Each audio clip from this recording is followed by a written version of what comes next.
The next most commonly injured part of the rotator cuff is the infraspinatus. Like I stated before, it's something that we commonly see in golfers. And if you catch it early, you usually can realign those fibers. Usually the strain is out here at the lateral portion of the tendon into the upper humerus, or they may have several trigger points right underneath the spine of the scapula that refer down the arm. So we're going to treat the whole muscle, especially identifying those areas of strain or referring trigger points or discomfort.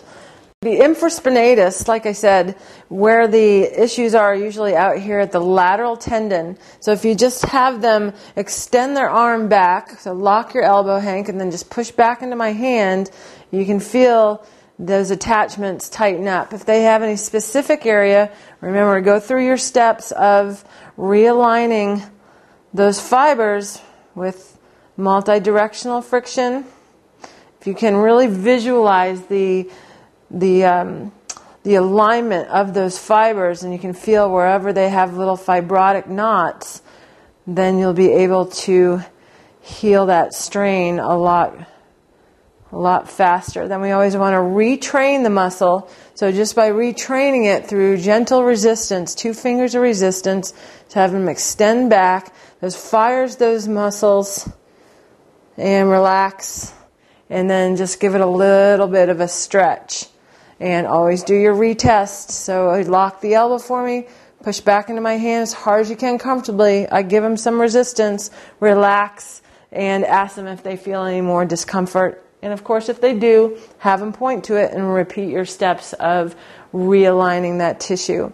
You can, for the belly of the infraspinatus, if you just pull the arm back, that retracts the scapula a little bit, and your bony landmarks are the medial border of the scapula and the lateral border of the scapula.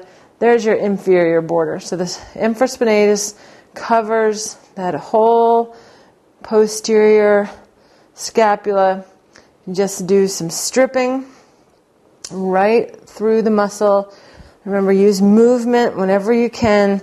Improve the mobility. Decreases the discomfort for the client. If you just draw a line right along the spine of the scapula, you're bound to find some trigger points. How does that feel to you, Hank?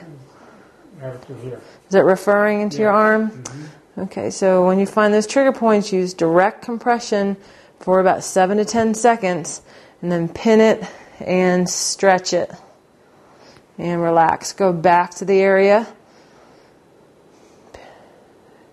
Do some direct compression again. Any discomfort or referral? No. Okay. He's a fast healer. It's good for our DVD. Good for our reputation. So we will continue working out any fibrotic knots, slowing down in the area where we feel tension, where they feel discomfort.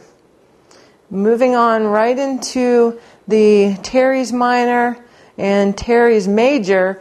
If you follow from the infraspinatus on the lateral border of the scapula, just follow it all the way down till you get to the inferior border, you will reduce the tension in the teres major and teres minor. If you just take your hand, turn it slightly anterior, you fall right into the rib cage. Each one of your fingers fall right in between the ribs. If you bring the elbow around the front of them and then just kind of swing it back towards you, you'll get right into the serratus. The serratus is a really important muscle in addition to all the other muscles we've treated in the shoulder girdle. But the serratus is very important in treating frozen shoulder, any respiratory issues that they may have, asthma. Really good to loosen up the serratus, give their ribs more room for inhalation and exhalation. So just draw a line right down the lateral border, turn the hand right into the serratus. You can use some cross fiber friction if you feel any fibrotic knots in there. It's a nice transition. Even if you weren't doing a medical massage, this would feel really good in your therapeutic treatment as well.